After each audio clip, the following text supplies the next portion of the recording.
A decision you make today could change the rest of your life. This is the message Timmins Police Constable Rick Lemieux delivers to his DARE students.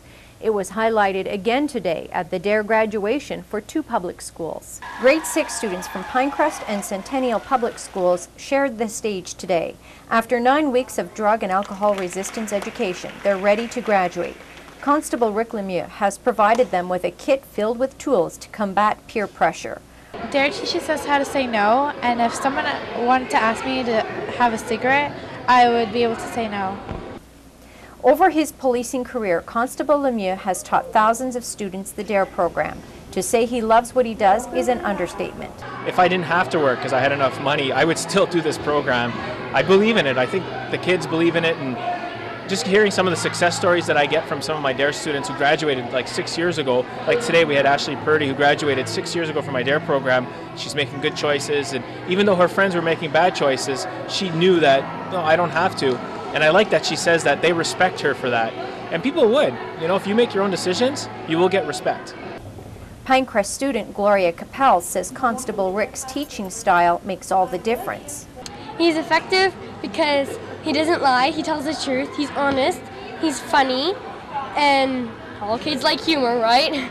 So he's not complicated, like other teachers could blab on about something that doesn't make sense at all, but he makes total sense. He's nice, kind, he likes his job, and you can tell when a person likes a job, they work better, he works really well. In order to graduate, students were also expected to write a DARE promise. 2 students from each school shared their promises at today's ceremony.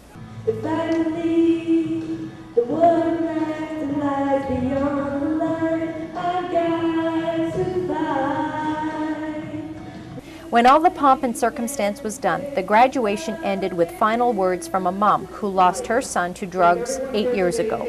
June Tessier told the story of her son Andrew, who one time took OxyContin and didn't wake up the next morning. That was 8 years ago. This year, she decided it was time to talk about it with all public school DARE grads. And you know what's sad is, like, Andy wasn't a bad boy. He was actually a good kid. He was a smart kid. He was a funny kid, and made a bad choice one day, and it cost him his life, and you know, his whole family has to suffer. And again, for those students, we have a lot of good students, we don't want them to make that one bad choice. So that's why we teach them, think before you act, think things through, it's not worth it. Today marks the beginning of a long journey for these students. With continued support from friends and family, they will be the courageous lions they need to be to roar in the face of adversity.